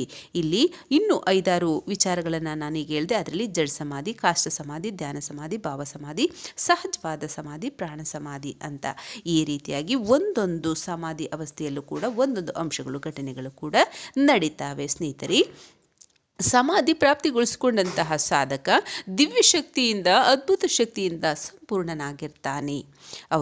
ಅವನಿಗೆ ಯಾವ ರೀತಿ ಅಲೌಕಿಕ ಘಟನೆಗಳು, ಅಲೌಕಿಕ ಚಿತ್ರಣಗಳು, ಅಲೌಕಿಕ ವಿಷಯಗಳು ಸಾಮಾನ್ಯ ಜನರಿಗೆ, ನೂರಲ್ಲ ಲಕ್ಷಾಂತರ ಜನರಿಗೂ ಕೂಡ ಅಂತಹ ವಿಚಾರಗಳು ತಿಳಿದಿರಲ್ಲ. ಅಂತಹ ಅಲೌಕಿಕ ವಿಚಾರಗಳು, ಶಕ್ತಿ, ದಿವ್ಯ ಶಕ್ತಿಯ ಸಂಪರ್ಕ, ಮಾತುಕತೆ ಇದೆಲ್ಲ ಕೂಡ ಅಂತಹ ಸಾಧಕನಿಗೆ ದೊರೆತಿರುತ್ತೆ ಸಮಾಧಿ ಅವಸ್ಥೆಯಲ್ಲಿ. ಏಕೆಂದರೆ ಅವನು ಕೂತಲ್ಲೇ ನಾಡನ್ನು ನೋಡ್ತಕ್ಕಂತಹ ಕಣ್ಣನ್ನು ಹೊಂದಿರ್ತಾನೆ. ಆ ಕುಳಿತ ಜಾಗದಲ್ಲೇ ಕೂಡ ಇಡೀ ಲೋಕವನ್ನು ಕೂಡ ಸಂಚಾರ ಮಾಡಬಲ್ಲನು ಅಂತ ಇದ್ದಾಗ ದಿವ್ಯ ಶಕ್ತಿಗಳ, ಅದ್ಭುತ ಶಕ್ತಿಗಳ ಸಂಪರ್ಕ ಆಗದೇ ಇರುತ್ತೆ, ಅವನಿಗೆ ಖಂಡಿತ ದೊರೆತಿರುತ್ತೆ. ಮುಂದಿನದಾಗಿ, ಸಮಾಧಿಯನ್ನು ಪ್ರಾಪ್ತಿಗೊಳಿಸಿಕೊಂಡಂತಹ ವ್ಯಕ್ತಿ ಸಾಧಕ ಎಲ್ಲ ಜೀವಗಳಲ್ಲೂ ಸಹ ಭಗವಂತನನ್ನು ನೋಡ್ತಾನೆ. ನಾನು ಈಗಾಗಲೇ ವಿಡಿಯೋದಲ್ಲಿ ಹೇಳಿದ್ದೀನಿ, ಗಿಡ, ಮರ, ಪಶು, ಪಕ್ಷಿ, ಕಲ್ಲು, ಜೀವ, ಚರ, ಸೃಷ್ಟಿಯಲ್ಲಿ ಕಾಣ್ದಿರ್ತಕ್ಕಂಥದ್ದು ಏನಿದೆ ಅದೆಲ್ಲ ಕೂಡ ಭಗವಂತನ ಸೃಷ್ಟಿ. ಪ್ರತಿಯೊಬ್ಬರೂ ಕೂಡ ಭಗವಂತನ ಸಂತಾನ. ಅವರಲ್ಲಿ ಕೆಟ್ಟ ಕರ್ಮಗಳು, ಒಳ್ಳೆ ಕರ್ಮಗಳು ಅಂತ ಬಂದಿದ್ದಾವೆಯೇ ಹೊರತು ಯಾರೂ ಕೂಡ ಅನ್ಯರಲ್ಲ, ಯಾರೂ ಕೂಡ ಬೇರೆಯವರಲ್ಲ. ನೀವು ಮಹಾಭಾರತ ಎಂಬತಕ್ಕಂತಹ ಒಂದು ಧಾರಾವಾಹಿಯನ್ನು ನೀವು ನೋಡಿದರೆ ಅದರಲ್ಲಿ ಒಂದು ದೃಶ್ಯವನ್ನು ನಾವು ಕಾಣಬಹುದು. ಅದರಲ್ಲಿ ಶ್ರೀಕೃಷ್ಣ ಪರಮಾತ್ಮ ಏನು ಹೇಳ್ತಾನೆ, ಕೊಲ್ತಾ ಇರ್ತಕ್ಕಂಥವನು ನಾನೇ ಅರ್ಜುನ, ಅಲ್ಲಿ ಸಾಯ್ತಾ ಇರ್ತಕ್ಕಂಥವನು ಕೂಡ ನಾನೇ ಆಗಿದ್ದೇನೆ. ಆದ್ದರಿಂದ ಸಾಯುವವನಲ್ಲೂ ನಾನಿದ್ದೇನೆ, ಸಾಯಿಸುವವನಲ್ಲೂ ಕೂಡ ನಾನಿದ್ದೇನೆ, ಎಲ್ಲೆಲ್ಲೂ ನಾನಿದ್ದೇನೆ ಎಂಬತಕ್ಕಂಥ ಮಾತನ್ನು ಅವರು ಹೇಳ್ತಾರೆ. ಹಾಗಿದ್ದರಿಂದ ಪ್ರತಿಯೊಂದು ಅಂಶಗಳು ಕೂಡ, ಪ್ರತಿಯೊಂದು ಆತ್ಮಗಳು ಕೂಡ ಏನಿದೆ ಅದು ಭಗವಂತನ ಸ್ವರೂಪ. ಗಿಡ ಮರಗಳಾಗಲಿ ಅವನ ರಚನೆ ಮಾಡಿರ್ತಕ್ಕಂಥದ್ದು ಎಲ್ಲದರಲ್ಲೂ ಕೂಡ ಅವನು ಇದ್ದಾನೆ. ಭಗವದ್ಗೀತೆಯಲ್ಲಿ ಹೇಳುತ್ತೆ, ಶ್ರೀಕೃಷ್ಣ ಪರಮಾತ್ಮ ಹೇಳ್ತಾರೆ ಏನಂತ, ಆ ಮರದಲ್ಲೂ ಕೂಡ ನಾನಿದ್ದೇನೆ, ಶ್ರೇಷ್ಠದಲ್ಲಿ ಶ್ರೇಷ್ಠ ಪರ್ವತಗಳಲ್ಲೂ ಕೂಡ ಶ್ರೇಷ್ಠವಾದ ಪರ್ವತದಲ್ಲೂ ನಾನು ಇದ್ದೇನೆ ಅಂತ ಹೇಳಿ, ಪಕ್ಷಿಗಳಲ್ಲಿ ಗರುಡದೇವನಿಗೂ ಮೇರು ಪರ್ವತಕ್ಕೂ ತನ್ನನ್ನು ತಾನು ಹೋಲಿಸಿಕೊಳ್ತಾರೆ. ಮತ್ತು ಇನ್ನೂ ಹಲವಾರು ರೀತಿಯಲ್ಲಿ ಅದನ್ನು ಹೇಳ್ತಾ ಹೋದರೆ ಈ ವಿಡಿಯೋ ಕೂಡ ದೊಡ್ಡದಾಗತ್ತೆ. ಏಕೆಂದರೆ ಭಗವದ್ಗೀತೆ ಎಂಬತಕ್ಕಂಥದ್ದು ಅದು ಸಾಕಷ್ಟು ವಿಷಯಗಳನ್ನು ಹೊಂದಿರತಕ್ಕಂತಹ ಭಗವಂತನ ಜ್ಞಾನ ಆಗಿದೆ. ಆದ್ದರಿಂದ ಯಾವ ಒಂದು ಜೀವ ಜಂತುವಿನಲ್ಲೂ ನಾನಿಲ್ಲ, ಅಣು ಕಣದಲ್ಲೂ ನಾನಿಲ್ಲ ಅಂತ ಎಲ್ಲೂ ಹೇಳಿಲ್ಲ. ಭಗವಂತ ಪ್ರತಿಯೊಂದರಲ್ಲೂ ನಾನಿದ್ದೀನಿ ಅಂತ ಹೇಳ್ತಾನೆ. ಹಾಗೆ ಯಾರು ಸಮಾಧಸ್ಥ ಆಗಿರ್ತಾನೆ, ಅವನು ಸಮಾಧಿ ಹಂತಕ್ಕೆ ತಲುಪಿರ್ತಾನೆ, ಅವನಿಗೆ ನಾನು ಅಹಂ ಬ್ರಹ್ಮಾಸ್ಮಿ ಎಂಬತಕ್ಕಂಥದ್ದು ತಿಳಿಯುತ್ತೆ. ಬ್ರಹ್ಮನಿಂದ ಯಾವುದು ಮುಚ್ಚಿಡಲು ಸಾಧ್ಯ? ಈಗ ನಾವೇ ಒಂದು ರಚನೆಯನ್ನು ಮಾಡಿರ್ತೀವಿ, ಆ ಕಡೆ ದಿಕ್ಕು ಈ ಕಡೆ ದಿಕ್ಕು, ಲೈನು, ಅಡ್ಡ, ಗೆರೆ, ಉದ್ದ, ವಸ್ತು, ಅದು ಇದು ಎಲ್ಲ ಇಟ್ಟಿರ್ತೀವಿ. ಆದರೆ ನಾವು ಎಲ್ಲಿಟ್ಟಿದ್ರೂ ಕೂಡ ನಾವು ಇಂಥದ್ದೇ ಇಟ್ಟಿದ್ವಿ, ನಾವು ಹೀಗೆ ಮಾಡಿದ್ವಿ ಅಂತ ಹೇಳ್ಬಿಟ್ಟು ನಮಗೆ ತಿಳಿಯುತ್ತೆ. ಹಾಗೆಯೇ ಅಹಂ ಬ್ರಹ್ಮಾಸ್ಮಿ ಬ್ರಹ್ಮಿ ಎಂಬತಕ್ಕಂತಹ ಸ್ಥಾನಕ್ಕೆ ಆ ಮನುಷ್ಯ ಸಮಾಧಿ ಅವಸ್ಥೆಗೆ ಹೋದಾಗ ಪರಬ್ರಹ್ಮನಲ್ಲಿ ಇರ್ತಕ್ಕಂತಹ ಜ್ಞಾನವೇ ಆ ಅಂಶಗಳೇ ಆ ಸಮಾಧಿ ಅವಸ್ಥೆಯಲ್ಲಿ ಇರ್ತಕ್ಕಂಥವನಿಗೆ ಗೊತ್ತಾಗುತ್ತೆ. ಆಗ ಅವನು ಎಲ್ಲ ಜೀವರಾಶಿಗಳು ಭಗವಂತನ ಸ್ವರೂಪವೇ ಅಂತ ಪ್ರತಿಯೊಂದರಲ್ಲೂ ಕೂಡ ಭಗವಂತನನ್ನು ಕಾಣ್ತಾನೆ. ನೀರು, ಬೆಂಕಿ, ಆಕಾಶ, ಭೂಮಿ, ವಾಯು ಆಗ್ಬೋದು, ಪ್ರತಿಯೊಂದರಲ್ಲೂ ಕೂಡ ಮೋಡಗಳೇ ಆಗ್ಬೋದು. ಮೋಡಗಳು ಕೂಡ ಭಗವಂತನ ಅಧೀನ ಅಂತ ನಾನು ಸಂಕಷ್ಟ ಚತುರ್ಥಿ ಬಗ್ಗೆ ಒಂದು ವಿಡಿಯೋ ಮಾಡಿದ್ದೇನೆ. ಅದರಲ್ಲಿ ನನ್ನ ಅನುಭವನ ಹೇಳಿದ್ದೇನೆ. ನೀವು ಅದು ನೋಡಿದ್ರೆ ಗೊತ್ತಾಗುತ್ತೆ. ಮೋಡಗಳು ಕೂಡ ಭಗವಂತನ ಅಧೀನ, ಮೋಡಗಳು ಕೂಡ ಚಲಿಸೋದು, ಅದರಲ್ಲೂ ಕೂಡ ಭಗವಂತನನ್ನು ಕಾಣ್ತಾನೆ. ಈ ರೀತಿಯಾಗಿ ಸಾಧಕನ ಯಾತ್ರೆ ಸಾಗುತ್ತಾ ವಿಭಿನ್ನ ಸಿದ್ಧಿಯನ್ನು ಮತ್ತು ಬುದ್ಧಿಯನ್ನು ಅವನು ಪ್ರಾಪ್ತಿಗೊಳಿಸ್ಕೊಡ್ತಾನೆ ಆ ಸಂದರ್ಭದಲ್ಲಿ ಸಮಾಧಿ ಅವಸ್ಥೆಯಲ್ಲಿ ಇರ್ತಕ್ಕಂಥವನು. ಆದರೆ ಸಾಧಕ ಪರಮ ಮೋಕ್ಷವನ್ನು ಪಡೆಯಲು ಬಯಸಿದರೆ ಸಿದ್ಧಿ ಪ್ರಯೋಗವನ್ನು ಅಂತಹ ವ್ಯಕ್ತಿಗಳು ಮಾಡಬಾರದು. ಏಕೆಂದರೆ ಪರಮ ಮೋಕ್ಷಗೊಳಿಸ್ತಕ್ಕಂಥ ಸಂದರ್ಭದಲ್ಲಿ ಸಿದ್ಧಿಯನ್ನು ಪ್ರಾಪ್ತಿಗೊಳಿಸಿಕೊಂಡು ಅದರ ಕಾರ್ಯಚಟುವಟಿಕೆಯನ್ನು ಮಾಡಿದಾಗ ಅದರಲ್ಲಿ ಕರ್ಮ ಫಲಗಳು ಅಂತ ಹುಟ್ಟಿಕೊಳ್ತಾವೆ. ಜೊತೆಗೆ ಅದರಲ್ಲಿ ಸಮಯ ಕೂಡ ವ್ಯಯವಾಗುತ್ತೆ. ಆದ್ದರಿಂದ ಸಾಧಕನಿಗೆ ಹಿನ್ನಡೆ ಎಂಬತಕ್ಕಂಥದ್ದು ಆಗುತ್ತೆ, ವಿಳಂಬವೂ ಕೂಡ ಆಗುತ್ತೆ. ಆದ್ದರಿಂದ ಆ ಸಿದ್ಧಿ ಯಾವುದೇ ಪ್ರಾಪ್ತಿಯಾದಾಗಲೂ ಕೂಡ ಅದನ್ನು ಕಾರ್ಯಚಟುವಟಿಕೆಯನ್ನು ಮಾಡಲು ಮತ್ತು ಪ್ರಯೋಗವನ್ನು ಮಾಡಲು ಸಾಧಕರಾದವರು ಹೋಗಬಾರ್ದು. ಸುಕರ್ಮ ಕುಕರ್ಮ ಈ ಎಂಥದ್ದು ಕೂಡ ಆ ಸಮಯದಲ್ಲಿ ಉಂಟನ್ನು ಮಾಡ್ಕೊಳ್ಬಾರ್ದು. ಯಾವುದೇ ಸಿದ್ಧಿ ಪ್ರಾಪ್ತಿಯಾದಾಗಲೂ ಕೂಡ ಆ ರೀತಿಯಾಗಿ ಉಂಟು ಮಾಡಿಕೊಳ್ಬಾರ್ದು. ಸ್ನೇಹಿತರೆ, ಸಾಧಕನಾದವನಿಗೆ ಈ ಒಂದು ಸಮಾಧಿ ಸ್ಥಿತಿಯಲ್ಲಿ ಕೆಲವು ಸಿದ್ಧಿಗಳು ಬುದ್ಧಿಗಳು ಪ್ರಾಪ್ತಿ ಆಗಿರ್ತವೆ. ಮುಖ್ಯವಾಗಿ 8 ಸಿದ್ಧಿಗಳನ್ನು ನಾವು ಕಾಣ್ಬೋದು. ಮೊದಲನೇದಾಗಿ ಅಣಿಮಾ ಸಿದ್ಧಿ. ಈ ಅಣಿಮಾ ಸಿದ್ಧಿಯಲ್ಲಿ ದೇಹವನ್ನು ಅಣುವಿನ ಸಮಾನ ಮಾಡಿಕೊಳ್ಳುವ ಸಿದ್ಧಿ. ಸೆಲ್ಸ್, ಒಂದು ಸೆಲ್ಸ್ ಎಷ್ಟು ಗಾತ್ರ ಇರುತ್ತೆ ಅದನ್ನು ನಾನು ಮುಂದಿನ ವಿಡಿಯೋದಲ್ಲಿ ಹೇಳ್ತೇನೆ. ಅವನು ಎಷ್ಟೇ ದೈತ್ಯಾಕಾರದವನಾಗಿದ್ದಾಗ್ಯೂ ಕೂಡ ಅಣುವಿನ ಗಾತ್ರದಲ್ಲಿ ಆ ಒಂದು ಅವಸ್ಥೆಗೆ ಬರಬಹುದು ಯಾವಾಗ ಈ ಅಣಿಮಾ ಸಿದ್ಧಿ ಪ್ರಾಪ್ತಿಯಾದಾಗ. ಇನ್ನೊಂದು ಲಗಿಮಾ ಸಿದ್ಧಿ ಎಂಬತಕ್ಕಂಥದ್ದು. ಈ ಲಗಿಮಾ ಸಿದ್ಧಿಯಲ್ಲಿ ಶರೀರವನ್ನು ಹತ್ತಿಯಂತೆ ಹಗೂರ ಮಾಡಿಕೊಳ್ತಕ್ಕಂತಹ ಸಿದ್ಧಿ. ಅಂದರೆ ಎಷ್ಟು ಹಗೂರ ಬೇಕು ಅಷ್ಟು ಹಗೂರವನ್ನು ಮಾಡಿಕೊಳ್ಬೋದು ಅಂತದಕ್ಕೆ ಕೆಲವು ಮಂತ್ರಗಳು ಅಂತ ಇರ್ತವೆ. ಅದರ ಪಠನೆಯಿಂದ ಈ ರೀತಿ ಸಿದ್ಧಿಗಳು ಕೂಡ ಪ್ರಾಪ್ತಿ ಆಗ್ತವೆ. ಈಗ ಮುಂದಿನ ಸಿದ್ಧಿ ಅಂದರೆ ಮಹಿಮಾ ಸಿದ್ಧಿ ಅಂತ ಹೇಳಿ, ಇದರಲ್ಲಿ ದೇಹವನ್ನು ಅತ್ಯಧಿಕವಾಗಿ ಶಕ್ತಿಯುತವಾಗಿ ಮತ್ತು ಎತ್ತರ ದಪ್ಪ ಮಾಡಿಕೊಳ್ತಕ್ಕಂತಹ ಸಿದ್ಧಿ ಇದರಲ್ಲಿ ಪ್ರಾಪ್ತಿ ಆಗುತ್ತೆ. ಸಾಧಕನಾದವನು ಈ ಒಂದು ನಾನು ಏನು ಹೇಳಿದೆ ಅದನ್ನು ಬಳಸ್ಕೋಬಹುದು. 4ನೇದಾಗಿ ಪ್ರಾಪ್ತಿ ಸಿದ್ಧಿ. ಇದರಲ್ಲಿ ಚಂದ್ರದೇವನನ್ನು ಮಾನಸಿಕವಾಗಿ ಬೆರಳಿನಿಂದ ಮುಟ್ಟಿ ಅನುಭವ ಪಡೆಯತಕ್ಕಂತಹ ಸಿದ್ಧಿ. ಅಂದರೆ ಚಂದ್ರದೇವನಾಗ್ಬೋದು ಅಥವಾ ಇನ್ನ ದೈವಶಕ್ತಿಗಳ ಸಂಪರ್ಕವನ್ನು ಕೂಡ ಈ ಪ್ರಾಪ್ತಿ ಸಿದ್ಧಿಯಲ್ಲಿ ನಾವು ಪ್ರಾಪ್ತಿಗೊಳಿಸ್ಕೊಳ್ಬೋದು. 5ನೇ ಸಿದ್ಧಿ ಪ್ರಾಕಾಮ್ಯ ಸಿದ್ಧಿ ಅಂತ. ಇದರಲ್ಲಿ ಯೋಗಿಯ ಇಚ್ಛೆಗಳು ಪೂರ್ಣವಾಗುವ ಸಿದ್ಧಿ ಆಗ್ತವೆ. ಯೋಗಿಗಳಾದಾಗ ಅವರಲ್ಲಿ ಕಲ್ಮಶ ಎಂಬತಕ್ಕಂಥದ್ದು ಇರಲ್ಲ. ಅವರು ನಿಷ್ಕಲ್ಮಶ ಮನಸ್ಸಿನಿಂದ ಇರ್ತಾರೆ ಮತ್ತು ಪ್ರಕೃತಿಗೆ ಆಗಲಿ ಈ ಸೃಷ್ಟಿಗೆ ಆಗಲಿ ಸೃಷ್ಟಿಯ ನಿಯಮ ಕಾರ್ಯ ಸಮಯಕ್ಕಾಗಲಿ ಧರ್ಮಕ್ಕಾಗಲಿ ಹಾನಿ ಆಗತಕ್ಕಂತಹ ಯಾವ ಕಾರ್ಯವನ್ನು ಕೂಡ ಅವರು ಮಾಡಲ್ಲ. ಏಕೆಂದರೆ ದೈವ ಸ್ವರೂಪದಲ್ಲಿ ಅವರು ಇರ್ತಾರೆ. ಆದ್ದರಿಂದ ಅವರು ಯಾವುದೇ ಒಂದನ್ನು ಇಚ್ಛೆ ಪಟ್ಟಾಗ್ಯೂ ಕೂಡ ಆ ಕಾರ್ಯ ಪೂರ್ಣವಾಗುತ್ತೆ. ಅವರಿಗೆ ಇಚ್ಛೆಗಳು ಪೂರ್ಣವಾಗ್ತಕ್ಕಂತಹ ಸಿದ್ಧಿ ಪ್ರಾಪ್ತಿಯಾಗಿರುತ್ತೆ. ಅದರ ಆಧಾರದ ಮೇಲೆ ಅವರು ಅಂದ್ಕೊಂಡಂತೆ ಯಾವುದೇ ಒಂದು ಸಂಕಲ್ಪ ಮಾಡಿದಾಗ್ಯೂ ಕೂಡ ಆ ಸಂಕಲ್ಪಗಳು ತತ್ಕ್ಷಣದಲ್ಲಿ ನೆರವೇರ್ತವೆ. ಮುಂದಿನ ಸಿದ್ಧಿ ವಶಿತ್ವ ಸಿದ್ಧಿ ಅಂತ. ಸ್ನೇಹಿತರೆ, ಪೃಥ್ವಿ ಮತ್ತು ಪಂಚ ಭೂತಗಳಿಂದ ಉತ್ಪನ್ನವಾದಂತಹ ಪದಾರ್ಥಗಳನ್ನು ವಶ ಮಾಡಿಕೊಳ್ತಕ್ಕಂತಹ ಸಿದ್ಧಿ ಅವ್ರಿಗೆ ಪ್ರಾಪ್ತಿ ಆಗಿರುತ್ತೆ. ಪೃಥ್ವಿಯಲ್ಲಿ ಮತ್ತು ಪಂಚತತ್ವಗಳಿಂದ ಈಗ ನಾವು ಭೂಮಿ ಮೇಲೆ ಏನೇ ಕಾಣ್ತೀವಿ, ಮನೆ ನೋಡಿ, ಕಬ್ಬಣಗಳನ್ನು ನೋಡಿ, ವಿಮಾನ ನೋಡಿ, ಬೇರೆದು ಎಂಥದೇ ತಯಾರು ಮಾಡಿದರೂ ಕೂಡ ಅದು ಭೂಮಿಯಿಂದಲೇ ಉತ್ಪತ್ತಿಯಾಗಿ ಭೂಮಿಯಿಂದನೇ ನಾವು ಪಡೆದುಕೊಂಡು ಅದನ್ನು ಇನ್ನಿತರ ರೂಪಗಳನ್ನು ಕೊಟ್ಟು ನಿರ್ಮಾಣ ಮಾಡಿದ್ವಿ. ಅದು ಯಾವುದೇ ರೀತಿ ನಿರ್ಮಾಣ ಆದಾಗ್ಯೂ ಕೂಡ ಅಂತಹ ಉತ್ಪನ್ನಗಳೆಲ್ಲವನ್ನು ಕೂಡ ವಶ ಮಾಡಿಕೊಳ್ತಕ್ಕಂಥ ವಶಿತ್ವ ಸಿದ್ಧಿ ಪ್ರಾಪ್ತಿ ಆಗತ್ತೆ. 7ನೇದಾಗಿ ಈಶಿತ್ವ ಸಿದ್ಧಿ. ಈಶಿತ್ವ ಸಿದ್ಧಿಯಲ್ಲಿ ಭೂಮಿಯಿಂದ ನಿರ್ಮಾಣವಾಗಬಹುದಾದ ಮತ್ತು ಭೂಮಿ ತತ್ವದೊಂದಿಗೆ ಇತರ ಪದಾರ್ಥಗಳನ್ನು ಸೇರಿಸಿ ಹೊಸ ನಿರ್ಮಾಣ ಮಾಡಬಹುದಾದಂತಹ ಸಿದ್ಧಿ. ಅಂದರೆ ಈ ಭೂಮಿಯಲ್ಲಿ ಏನಿರ್ತಿದೆ, ಈಗ ಉದಾಹರಣೆಗೆ ಒಂದು ಕಮಂಡಲಕ ಇರುತ್ತೆ, ಅಂದರೆ ಬ್ರಹ್ಮದೇವನ ಕೈಯಲ್ಲಿ ನೀವು ನೋಡಿರ್ತೀರಿ ಕಮಂಡಲಕ ಇರುತ್ತೆ, ಅದನ್ನು ತಗೊಂಡು ಬಲ್ದೆ ಕೈಗೆ ನೀರು ಹಾಕ್ಕೊಂಡು ಒಂದು ಮಂತ್ರ ಜಪವನ್ನು ಮಾಡಿ ಹಿಂಗೆ ಎಸಿತಾರೆ, ಮಣ್ಣಿನ ಮೇಲೆ ಎಸಿತಾರೆ, ಭೂಮಿ ಮೇಲೆ ಎಸಿತಾರೆ. ಅಲ್ಲಿ ಉತ್ತಮರು ಕೂಡ ಸೃಷ್ಟಿಯಾಗ್ತಾರೆ, ಅಂದರೆ ದೇವರುಗಳನ್ನು ಕೂಡ ಸೃಷ್ಟಿ ಮಾಡ್ತಾರೆ. ಹೊಸದಾಗಿ ಬೇರೆ ಒಂದು ಮನೆ ನಿರ್ಮಾಣ ಮಾಡಬೇಕು ಅಂದರೆ ವಿಶ್ವಕರ್ಮ ಅವರು ನೋಡಿ, ಅವರು ಯಾವುದೇ ಮನೆಯನ್ನು ನಿರ್ಮಾಣ ಮಾಡಬೇಕು ಅಂದರೆ ಸಂಕಲ್ಪದಿಂದಲೂ ಕೂಡ ಅವರು ನಿರ್ಮಾಣ ಮಾಡ್ತಕ್ಕಂಥದ್ದು. ಈ ರೀತಿಯಾಗಿ ಭೂಮಿ ಮೇಲೆ ಏನಿರುತ್ತೆ ಆ ಭೂಮಿಯಿಂದ ಈಗ ಯಾವುದೇ ಒಂದು ಅರಮನೆ ಬೇಕು ಅಂತ ಅಂದ್ರೂ ನಿರ್ಮಾಣ ಮಾಡ್ತಕ್ಕಂಥದ್ದು. ಈಗ ನೀವು ರಾವಣನ ಲಂಕೆಯನ್ನು ತಗೊಳ್ಳಿ, ಯಾರ್ದು ಸ್ವರ್ಣ ನಗರಿ, ಅವನ ಚಿನ್ನದಿಂದ ನಿರ್ಮಾಣವಾಗಿರ್ತಕ್ಕಂಥ ನಗರಿ ಕೂಡ ಸಂಕಲ್ಪದಿಂದಲೇ ರಚನೆಯಾಗಿರುತ್ತೆ. ಈ ರೀತಿಯಾಗಿ ಭೂಮಿ ಮೇಲೆ ಆ ಮನುಷ್ಯ ಆ ಈಶಿತ್ವ ಸಿದ್ಧಿ ಪ್ರಾಪ್ತಿಯಾಗಿರ್ತಕ್ಕಂಥವರು ಯಾವುದೇ ಒಂದು ರಚನೆ ಮಾಡಬೇಕು ಅಂತ ಅಂದರೆ ಅವರು ಈ ಈಶಿತ್ವ ಸಿದ್ಧಿಯ ಆಧಾರದ ಮೇಲೆ ಭೂಮಿಯಲ್ಲಿರ್ತಕ್ಕಂಥ ಪದಾರ್ಥಗಳನ್ನು ಉಪಯೋಗಿಸಿ ಆ ತತ್ಕ್ಷಣದಲ್ಲಿ ಸಂಕಲ್ಪದ ಮೂಲಕ ನಿರ್ಮಾಣವನ್ನು ಮಾಡಬಹುದು. ಆ ರೀತಿಯಾಗಿ ಈಶಿತ್ವ ಸಿದ್ಧಿ ಇದೆ. ಮುಂದಿನ ಸಿದ್ಧಿ ಸರ್ವಕಾಮವ ಶಿತ್ವ ಸಿದ್ಧಿ ಅಂತ. ಈ ಸಿದ್ಧಿಯಲ್ಲಿ ಸತ್ಯ ಸಂಕಲ್ಪದಿಂದ ಯೋಗಿಯ ಕಾರ್ಯಬಲದಿಂದ ಮಾಡಬಹುದು, ಅಂದರೆ ಸಂಕಲ್ಪಗಳನ್ನು ಮಾಡಬಹುದು. ನಾನು ಈಗಾಗಲೇ ಈಶಿತ್ವ ಸಿದ್ಧಿಗೂ ಕೂಡ ಹೇಳಿದೆ. ಇದರಲ್ಲಿ ಆ ಉತ್ಪನ್ನಗಳನ್ನು ಇಚ್ಛಿಸುವುದು ಮತ್ತು ಪ್ರಕಟಿಸುವುದು, ಜೊತೆಗೆ ಉತ್ಪಾದಿಸಿದ ಪ್ರಕಟಿಸಿದ ಸ್ಥಿತಿಯಲ್ಲಿ ಇಡುವ ಸಿದ್ಧಿ. ಒಂದು ಉದಾಹರಣೆಗೆ ಇಲ್ಲಿ ಹೇಳಬೇಕು ಅಂದರೆ ಸರ್ವಕಾಮ ಸಿದ್ಧಿ ಅಂತ ಹೇಳಿ ಇದಕ್ಕೆ ಹೇಳ್ಬೋದು. ಅಂದರೆ ನಮ್ಮ ಸರ್ವ ಕಾಮನೆಗಳು, ಕಾಮ ಅಂದರೆ ಆ ಒಂದು ಇಷ್ಟಗಳು ಏನಿರ್ತಿತ್ತೆ ಆ ರೀತಿಯಾಗಿ ಕಾಮನೆಗಳು ಅಂದರೆ ನಮ್ಮಲ್ಲಿ ಬರ್ತಕ್ಕಂತಹ ವಿಚಾರಗಳು, ಆ ವಿಚಾರಗಳ ಪೂರ್ತಿಗಾಗಿ ಸರ್ವಕಾಮ ಸಿದ್ಧಿಯಲ್ಲಿ ಆ ಒಬ್ಬ ಸಾಧಕ ಯೋಗಿಯಾಗಿರ್ತಕ್ಕಂಥವನು ಸಂಕಲ್ಪವನ್ನು ಮಾಡಿದ್ರೆ ಉತ್ಪನ್ನಗಳನ್ನು ಕೂಡ ರಚಿಸ್ಬೋದು ಮತ್ತು ಅವನ ಯಥಾಸ್ಥಿತಿಯಲ್ಲಿ ಇಡಬಹುದು. ಉದಾಹರಣೆಗೆ ಪುಷ್ಪಕ ವಿಮಾನವನ್ನು ಹೇಗೆ ಮಾಡ್ತಾ ಇದ್ರು ಋಷಿಗಳು? ಮೊದಲು ಅವರ ಇಚ್ಛಾಶಕ್ತಿಯಿಂದ ನಿರ್ಮಾಣವನ್ನು ಮಾಡ್ಕೊಳ್ತಾ ಇದ್ರು.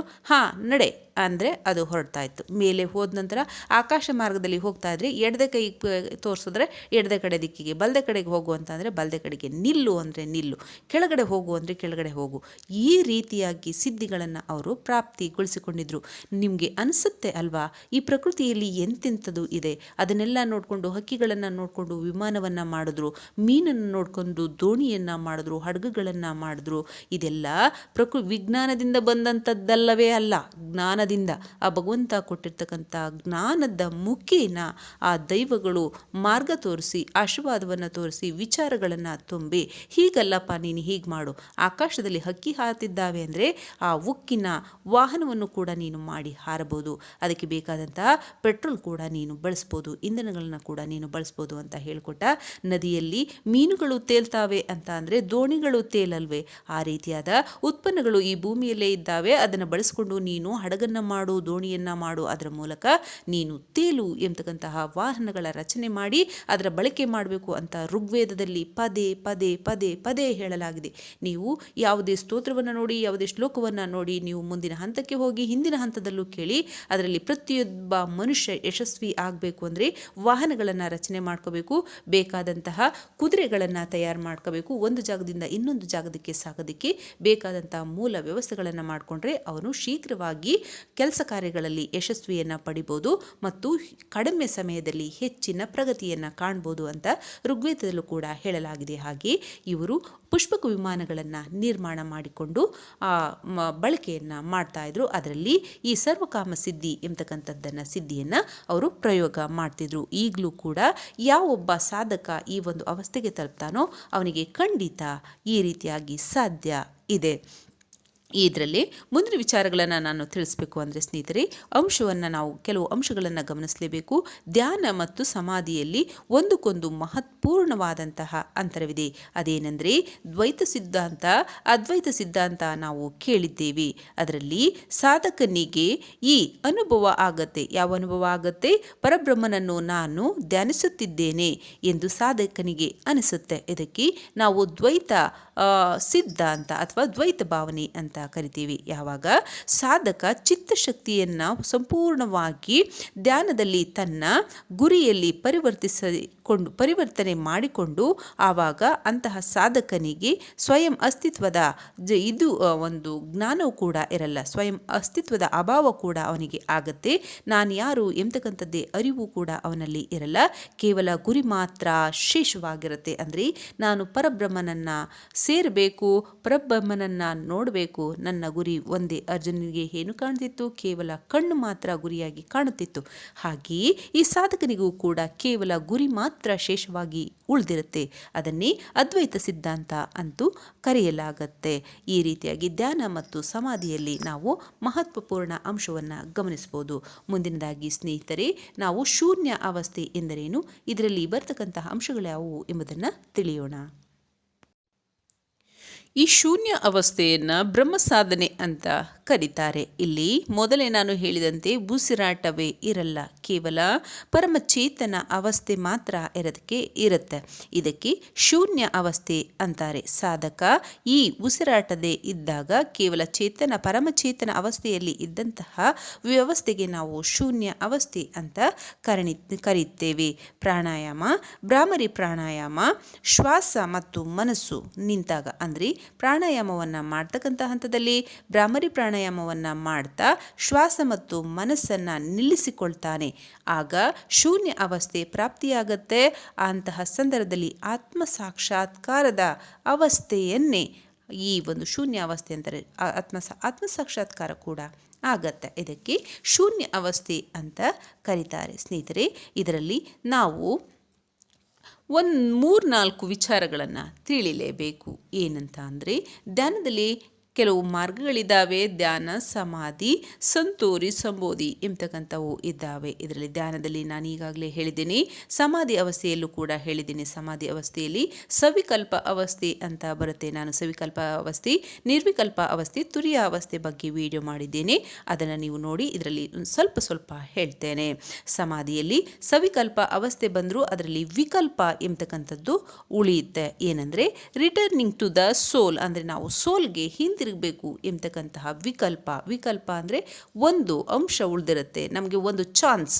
ವಿಕಲ್ಪ ಅಂತ ಹೇಳ್ತೀವಿ, ನಮಗೊಂದು ಚಾನ್ಸ್ ಕೊಡಿ, ಇನ್ನೊಂದು ಚಾನ್ಸ್ ಕೊಡಿ ಅಂತ ನಾವು ಮನುಷ್ಯ ಕೇಳ್ತಾ ಇರ್ತಾರೆ ಸಾಮಾನ್ಯವಾಗಿ. ಅದಕ್ಕೆ ವಿಕಲ್ಪ ಅಂತ ಹೇಳ್ತೀವಿ. ನಿಮಗೆ ಇರ್ತಕ್ಕಂಥದ್ದು ಒಂದೇ ದಾರಿ, ಆಯ್ಕೆ ಮಾಡ್ಕೊಳ್ಳಿ, ಇದೇ ವಿಕಲ್ಪ ನಿಮಗೆ ಇರ್ತಕ್ಕಂಥದ್ದು ಅಂತ ಕೇಳಿರ್ತೀರ. ಹಾಗೆ ಸಮಾಧಿಯಲ್ಲಿ ಇದ್ದಾಗಲೂ ಕೂಡ ವಿಕಲ್ಪದ ವ್ಯವಸ್ಥೆ ಉಳಿದಿರುತ್ತೆ. ನಂತರದಲ್ಲಿ ಸಂತೋರಿ ಎಂಬತಕ್ಕಂಥ ಅವಸ್ಥೆ, ಅದನ್ನು ನಾವು ಸಮಾಧಿ ಹಂತದಲ್ಲಿ ಮುಂದುವರಿತಾ ಹೋಗಬೇಕು.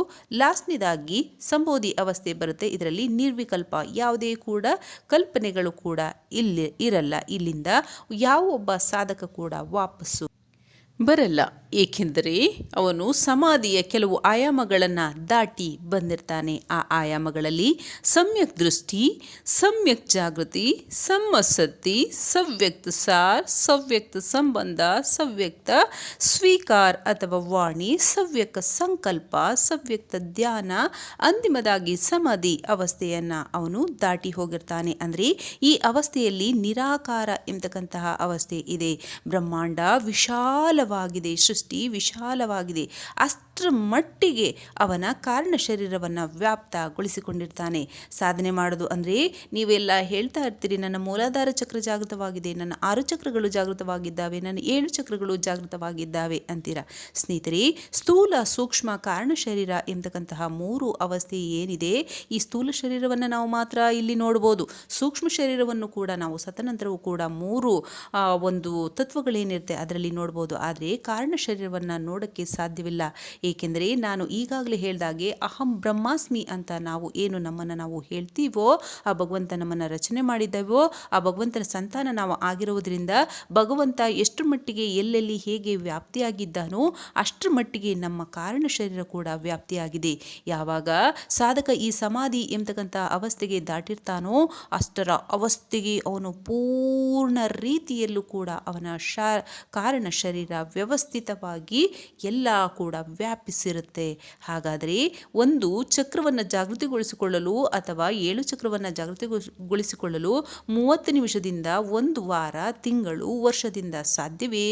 ನಮ್ಮ ಅಸ್ತಿತ್ವ ಕಾರಣದ ಶರೀರ ಬ್ರಹ್ಮಾಂಡದ ಒಂದು ತುದಿಗೂ ಕೂಡ ದಾಟಿದೆ. ಆ ಒಂದು ತುದಿಯಿಂದಲೂ ಈ ಒಂದು ತುದಿಗೆ ಸಂಪರ್ಕ ಇದೆ. ಆ ರೀತಿಯಾಗಿ ಇದ್ದಾಗ ನಿರಾಕಾರ ಅವಸ್ಥೆಗೆ ಅವನು ಹೋದಾಗ ಮತ್ತೆ ಪುನಃ ವಾಪಸ್ಸು ಬರ್ತಕ್ಕಂತಹ ವಿಚಾರವೇ ಬರೋದು ಕೂಡ ಇರಲ್ಲ. ನಿರಂಜನ ಅವಸ್ಥೆ ಅಂದರೆ ಭಗವಂತನ ನಿರಂಜನ ಸ್ವರೂಪ, ಆ ದೇಹದ ಸ್ಥಿತಿಯನ್ನು ನಿರಂಜನ ಸ್ವರೂಪಕ್ಕೆ ಅವನು ತಿರುಗಿಸಿರ್ತಾನೆ.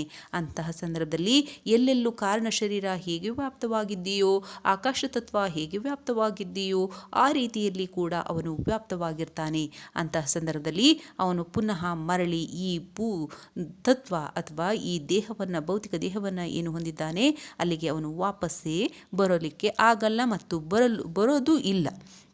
ಈ ರೀತಿಯಾಗಿ ಶೂನ್ಯ ಅವಸ್ಥೆಯ ಸ್ಥಿತಿ ಇರುತ್ತೆ. ಶೂನ್ಯ ಸಮಾಧಿಯಲ್ಲಿ ಶಿವತತ್ವ ಎಂಬತಕ್ಕಂಥದ್ದು ಅವನಿಗೆ ಪ್ರಾಪ್ತಿ ಆಗತ್ತೆ. ಯಾವಾಗ ಕಾರಣ ಶರೀರವನ್ನು ಪೂರ್ಣ ಬ್ರಹ್ಮಾಂಡದಲ್ಲಿ ವ್ಯಾಪಿಸಿ ಶುದ್ಧವಾಗಿ ಶುದ್ಧ ಚೇತನವಾಗಿ ಅಹಂ ಬ್ರಹ್ಮಾಸ್ಮಿ ಅವನು ಬ್ರಹ್ಮನಾಗ್ತಾನೋ, ಶಿವನಾಗ್ತಾನೋ, ಶಿವತತ್ವವಾಗ್ತಾನೋ ಅಂತಹ ಸಂದರ್ಭದಲ್ಲಿ ಶೂನ್ಯ ಸಮಾಧಿಯ ಅವಸ್ಥೆ ಆಗಿರುತ್ತೆ. ಅದು ಒಂದು ರೀತಿಯಲ್ಲಿ ಅಮರತತ್ವ. ನಾವು ಪಂಚತತ್ವ, 3 ತತ್ವಗಳು, ಆ ತತ್ವ ಈ ತತ್ವ ಅಂತ ಹೇಳ್ತೀವಿ. ಇದು ಶಿವತತ್ವ ಮತ್ತು ಅಮರತತ್ವ ಎಂಬತಕ್ಕಂಥದ್ದೇ ಆಗಿದೆ. ಒಟ್ಟಾರೆಯಾಗಿ ನಮ್ಮನ್ನು ನಾವು ಬಿಟ್ಟಾಗ ನಮ್ಮ ಅಸ್ತಿತ್ವ ತಿಳಿಯುತ್ತೆ. ಏಕೆಂದರೆ ನಾನು ಎಂಬತಕ್ಕಂಥದ್ದನ್ನು ನಾವು ಬಿಟ್ಟಾಗಲೇ ನಾವು ಯಾರು ಎಂಬತಕ್ಕಂತಹ ಅಸ್ತಿತ್ವ ತಿಳಿಯುತ್ತಾ ಹೋಗುತ್ತೆ. ಇದೆಲ್ಲ ದೈವತ್ವ, ಇದೇ ಶೂನ್ಯ ಅವಸ್ಥೆ. ಇಲ್ಲಿ ಇನ್ನೂ ಒಂದು ವಾಕ್ಯವನ್ನು ನಾವು ತೆಗೆದುಕೊಳ್ಬೇಕು. ಏನೆಂದರೆ ಯಾವುದು ಇಲ್ಲದ ಸ್ಥಿತಿ, ಎಲ್ಲ ಇರುವಂತಹ ಸ್ಥಿತಿ. ಅರ್ಥ ಆಯ್ತು ಸ್ನೇಹಿತರೆ?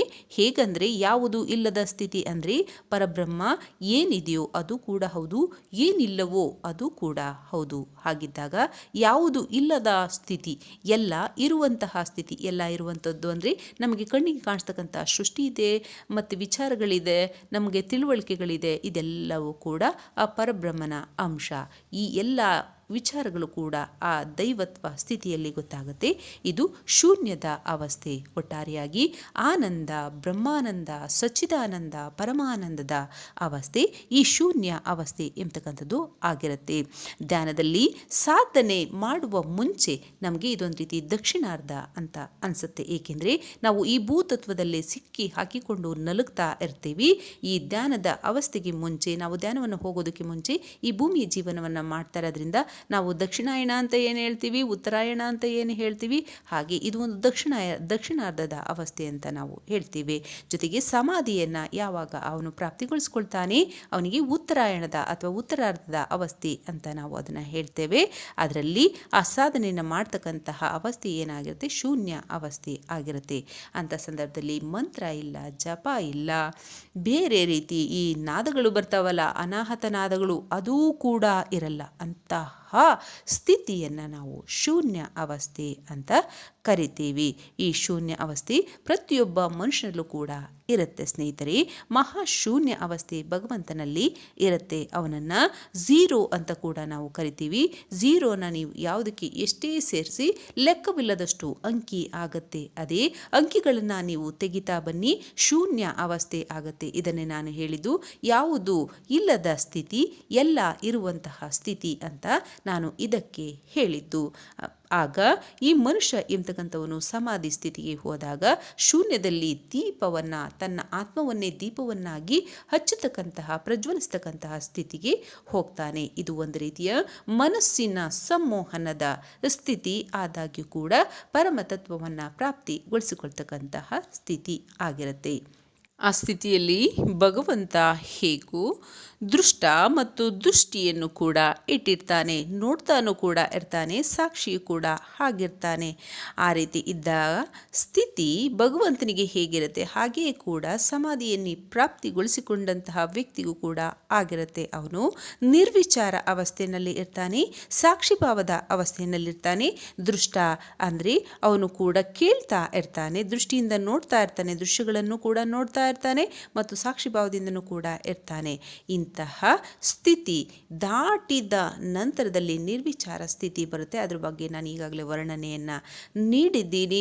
ಅಂತಹ ಒಂದು ಸ್ಥಿತಿ ಪರಮ ಉಚ್ಚ ಸ್ಥಿತಿ, ದೈವದ ಸ್ಥಿತಿ, ಅಮರತ್ವದ ತತ್ವದ ಸ್ಥಿತಿಯನ್ನು ಶೂನ್ಯ ಅವಸ್ಥೆ ಅಂತ ನಾವು ಕರಿತೇವೆ. ಆ ಅವಸ್ಥೆಯನ್ನು ಪ್ರಾಪ್ತಿಗೊಳಿಸಿಕೊಳ್ಳುವುದೇ ಈ ಕುಂಡಲಿನಿ ಶಕ್ತಿ ಜಾಗೃತಗೊಳಿಸಿಕೊಳ್ಳೋದು. ಒಟ್ಟಾರೆಯಾಗಿ ನಮ್ಮನ್ನು ನಾವು ಹುಡುಕಿ ನಮ್ಮ ಆತ್ಮಕಲ್ಯಾಣವನ್ನು ಮಾಡಿಕೊಳ್ತಕ್ಕಂಥದ್ದು, ಶಿವತತ್ವವನ್ನು, ಶಿವ ಸ್ವರೂಪವನ್ನು ಪ್ರಾಪ್ತಿಗೊಳಿಸಿಕೊಳ್ತಕ್ಕಂಥದ್ದು.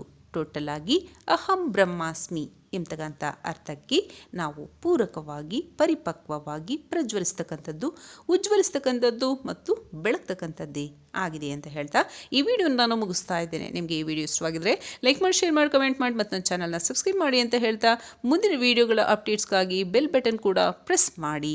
ಮುಂದಿನ ವಿಡಿಯೋದಲ್ಲಿ ಭೇಟಿಯಾಗೋಣ. Thank you so much for watching.